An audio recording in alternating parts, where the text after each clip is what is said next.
Bonjour à toutes et à tous. Tout de suite, les titres de ce lundi 23 août. Le président de la République, Abdelmadjid Tebboune, chef suprême des forces armées, ministre de la Défense nationale, a présidé hier une réunion du Conseil des ministres consacrée à l'examen de plusieurs dossiers et a pris d'importantes décisions. Elles concernent notamment l'indemnisation des sinistrés et des incendies de forêt, la campagne de vaccination, les mesures de confinement, ainsi que l'allocation chômage. La synthèse dans ce journal. Vaccination, pharmaciens et pharmaciennes pourront incessamment administrer le vaccin contre le Covid-19. Une session de formation spécialisée sur l'opération de vaccination et organisée par le ministère de la Santé leur a été destinée hier. Nous y reviendrons dans cette édition. Mise en place du programme d'urgence initié par le président de la République pour faire face au déficit en alimentation en eau potable. Les travaux de réalisation de la station de dessalement d'eau de mer de Corso Abou Merdes sont lancés. Et pour les friands de fruits secs, nous nous intéresserons ce midi à la pistache, aux multiples bienfaits pour la santé. Ce fruit à coque n'a rien à envier à celui importé sur le plan qualitatif. Certains agriculteurs commencent à prendre conscience de l'importance économique de ce type de culture. Mesdames, Messieurs, bienvenue à vous. Tout d'abord, cet entretien téléphonique entre le président de la République, Abdelmadjid Tebboune, et le président tunisien frère Kais Saïd, au cours duquel Abdelmadjid Tebboune a affirmé la solidarité du peuple et du gouvernement algérien avec la Tunisie dans cette conjoncture difficile. Les deux chefs d'État ont également discuté des voies et moyens de renforcer les relations bilatérales dans différents secteurs d'activité. Et je vous en parlais en titre, le président de la République, Abdelmadjid Tebboune, chef suprême des forces armées, ministre de la Défense nationale, a présidé hier une réunion du Conseil des ministres consacrée à l'examen de plusieurs dossiers et a pris d'importantes décisions. Elles concernent notamment l'accélération de l'indemnisation des sinistrés des derniers incidents de feux de forêt, la lutte contre la Covid-19, l'allègement des mesures de confinement sous conditions ou encore l'institution de l'allocation chômage. La synthèse avec Amel Bouarba. Le Conseil des ministres a été marqué par plusieurs décisions et orientations données par le président de la République, chef suprême des forces armées, ministre de la Défense nationale. S'agissant des récents incendies meurtriers, le président de la République a sommé les ministres de l'Intérieur, de l'Agriculture et de l'Habitat de finaliser au plus vite les opérations d'évaluation des dégâts et d'indemnisation.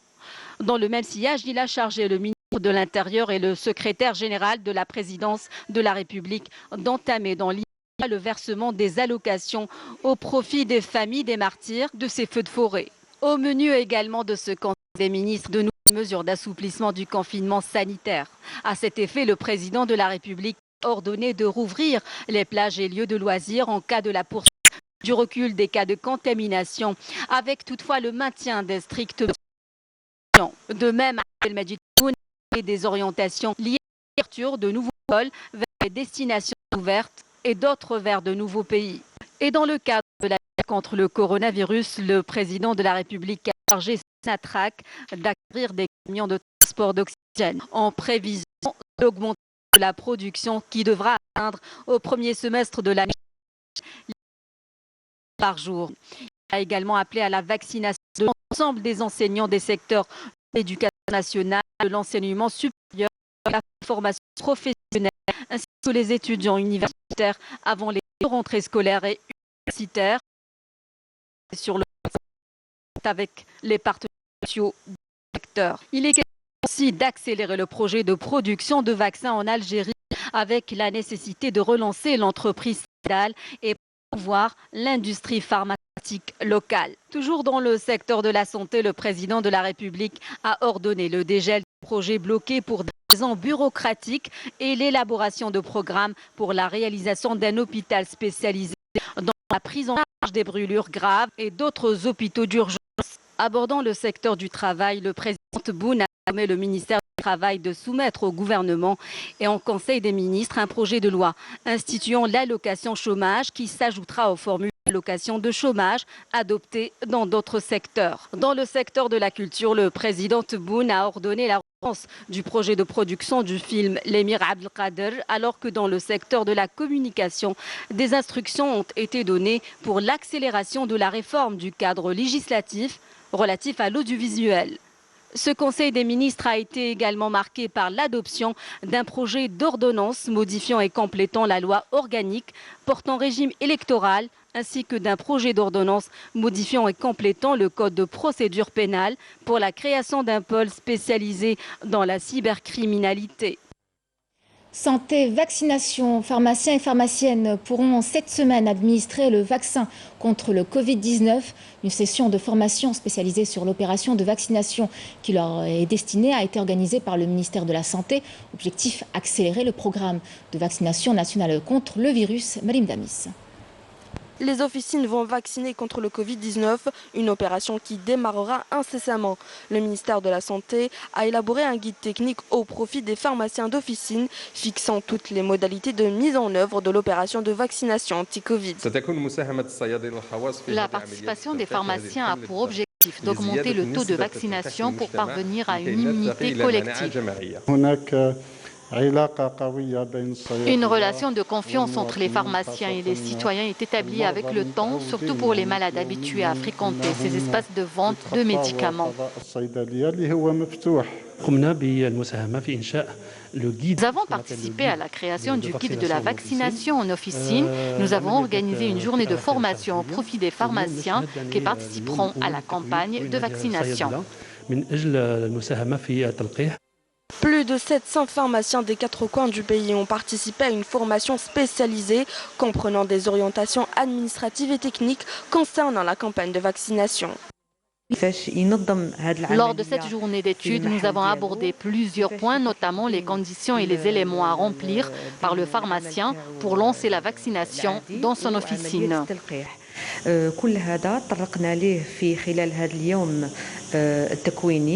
L'adhésion des pharmaciens d'officine à cette initiative permettra d'accélérer cette opération pour atteindre l'objectif tracé qui est de vacciner près de 70% de la population. Hier a été lancée la campagne de vaccination au personnel de l'éducation nationale, un temps considéré comme prioritaire en vue de l'arrivée à grands pas de la rentrée scolaire et assurer un retour sur les bancs de l'école calme et sécurisé pour pas moins de 10 millions d'élèves. Yasmine Massoudi. En prévision de la prochaine rentrée scolaire, le ministère de l'Éducation nationale a lancé une campagne de vaccination au profit du personnel du secteur afin d'accueillir les écoliers dans les meilleures conditions.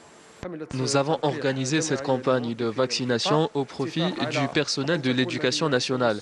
Comme première étape, nous avons mis en place 12 unités de dépistage et de suivi au niveau de chaque établissement de la wilaya de Bouira. Il ne faut pas oublier que la vaccination représente le seul moyen d'en finir avec la propagation du virus. Cette campagne se poursuivra jusqu'à ce que tout le personnel soit vacciné. Grâce à cette campagne de vaccination, la rentrée scolaire sera moins stressante.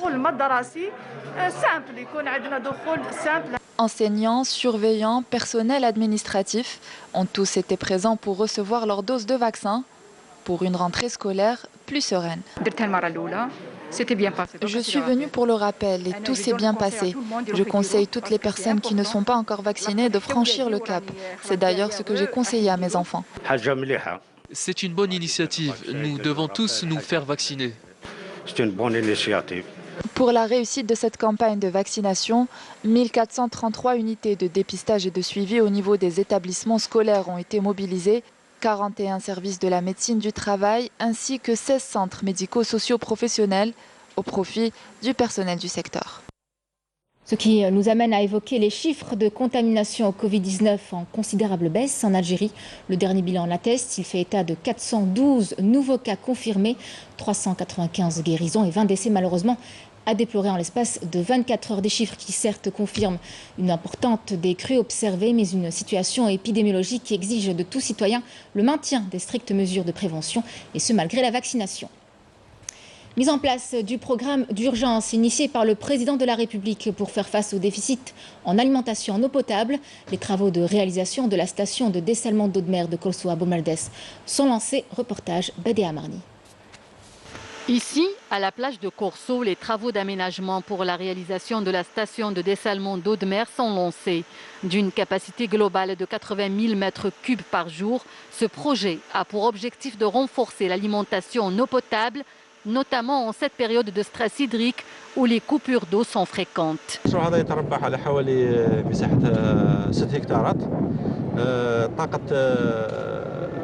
Ce projet s'étend sur une superficie de 6 hectares avec un délai de réalisation de 12 mois. Cette station produira 80 000 mètres cubes quotidiennement. Les travaux sont lancés depuis 15 jours.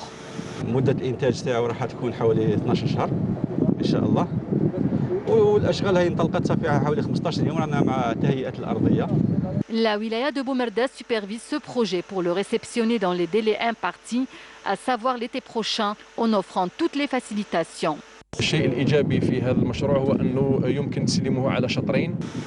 Le projet sera réceptionné en 2 phases. Nous accompagnerons l'entreprise pour pouvoir achever une partie du projet d'une capacité de 40 000 mètres cubes d'ici le mois de janvier. Le projet sera finalisé complètement l'été prochain et permettra de soulager un tant soit peu les populations.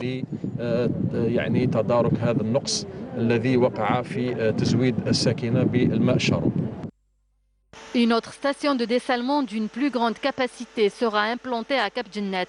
Elle permettra une fois en service de produire 400 000 mètres cubes en plus du forage de 55 puits au niveau de cette wilaya. La pistache pousse bel et bien chez nous. Aux multiples bienfaits pour la santé, ces fruits secs n'ont rien à envier à ceux importés sur le plan qualitatif. Certains agriculteurs commencent à prendre conscience de l'importance économique de ce type de culture. Actuellement, la culture du pistachier occupe une superficie de plusieurs dizaines d'hectares. Les plantations se trouvent principalement dans certaines wilayas situées dans les zones stépiques comme Al-Rouat, Siam Kenouch. Ce qui a été planté ici il y a quelque temps déjà a fini par donner ses fruits.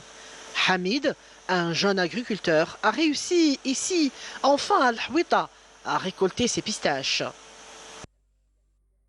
التجربة تاعي بديتها 2012 كمبدأ أولي. C'est un projet qui remonte à 2012. Les débuts étaient difficiles. Nous avons été suivis par l'Institut national d'arboriculture. Ils nous ont bien aidés. Et aujourd'hui, grâce à Dieu, nous avons une bonne production. أنا قادرين نزيدوا على إنتاج أكثر فما فوق إن شاء الله يا ربي باش نغطوا المساحة كاملة تاع المستصلح هذه بالفستق الحلبي إن شاء الله. Un projet bénéfique pour l'économie locale, vu ses dimensions stratégiques notamment, que les pistaches peuvent aussi rentrer dans la production pharmaceutique. نطلب من الشباب اللي عاطلين عن العمل باش يتوجهوا للمعاهد الوطنية. Je dirais aux jeunes chômeurs de ne pas avoir peur de se lancer dans ce domaine, surtout qu'ils pourront bénéficier de l'aide de l'État. Je remercie les services de la direction de l'agriculture de l'Arwat qui m'ont vraiment aidé, surtout pour l'eau. L'eau qui était un véritable problème pour nous.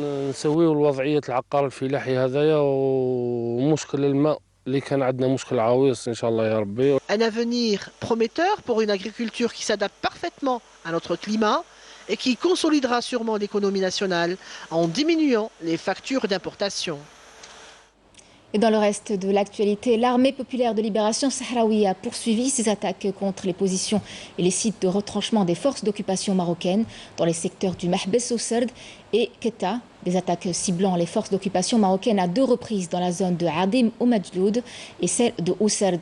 Des unités de l'armée sahraoui ont également ciblé le commandement du 43e bataillon dans la région d'Amiter, Lamrinza dans le secteur de Mahbes. D'autres unités ont ciblé la région d'Arkaz dans le secteur d'Al-Keta. Ces agressions ont occasionné de grandes pertes à l'armée marocaine tout le long du mur de la honte. Le représentant du Front Polisario en Europe et auprès de l'Union européenne, Oubi Bouchraïa Bachir, a estimé que l'occupation marocaine n'a d'autre choix aujourd'hui que d'organiser le référendum pour l'autodétermination du peuple sahraoui conformément à la légalité internationale. La militante sahraoui des droits de l'homme, Sultana Kraya, a fait l'objet hier d'une tentative de liquidation physique par les forces de sécurité marocaines qui ont pris d'assaut son domicile et agressé brutalement les membres de sa famille ainsi que d'autres militants. Et puis, le gouvernement marocain a fait appel à un groupe espagnol spécialisé dans l'urbanisme et l'aménagement du territoire pour la réalisation d'un projet illégal visant à transformer la ville occupée de Dakhla, au Sahara occidental, en une écoville. C'est ce qu'a révélé en tout cas l'observatoire Western Sahara Resource Watch. Le rapport de l'entreprise en question contient une liste de recommandations et de propositions qui visent à créer des quartiers multifonctionnels, de nouvelles zones d'activité qui renforcent la compétitivité de la ville et la mobilité durable. L'entreprise espagnole, qui possède un bureau à Tanger, a déjà travaillé avec le gouvernement marocain sur des projets similaires, dont d'autres villes. Et puis, vous avez sans doute déjà profité de la pluie d'étoiles filantes des Perséides. Le mois d'août et ses spectacles astronomiques ne sont pas terminés. 2 planètes géantes, Jupiter et Saturne, reçoivent la visite de la Lune. Hier soir, en Grèce, une foule d'enthousiastes s'est éblouie en admirant la pleine lune dite bleue, éclairant l'élégante Acropole dans la nuit d'Athènes. Et comme 120 musées et sites archéologiques de Grèce, le musée d'Acropole avait ouvert gratuitement ses portes aux visiteurs pour cette dernière pleine lune de l'été, de quoi ressurgir certaines croyances. Les voyants sont au vert. La cité d'État de Singapour, surnommée la ville-jardin, n'usurpe pas sa réputation. Pour lutter contre la pollution, on fait pousser de la végétation. Une couche de feuillage vert recouvre une tour rouge au cœur du quartier des affaires. Une caractéristique qui permet de garder le Ocean Hotel Downtown frais grâce à plus de 20 espèces de plantes rampantes dans une ville tropicale densément peuplée. Le cabinet d'architecture UOA l'a conçu. Sa façade est de 10 à 20 degrés de moins que celle des bâtiments voisins et ses grandes terrasses ouvertes permettent une ventilation et un éclairage naturel. Ils réduisent également la consommation d'énergie. Singapour a pour objectif de verdir 80% de ses bâtiments d'ici 2030, des gratte-ciels qui représentent plus de 20% des émissions de carbone de la ville-État. Et on revient en Algérie, chez nous, pour parler sport. La médaille d'argent pour Mohamed Ali Gouaned, le demi-fondiste, est depuis hier vice-champion du monde junior du 800 mètres. Il disputait hier la finale des championnats du monde des moins de 20 ans à Nairobi au Kenya. Un nouveau record national de cette discipline selon la Fédération algérienne d'athlétisme. Voilà qui referme les pages de cette édition. Merci à vous de l'avoir suivi. Tout de suite, c'est votre journal météo. Très belle journée à vous avec la suite de nos programmes et à demain.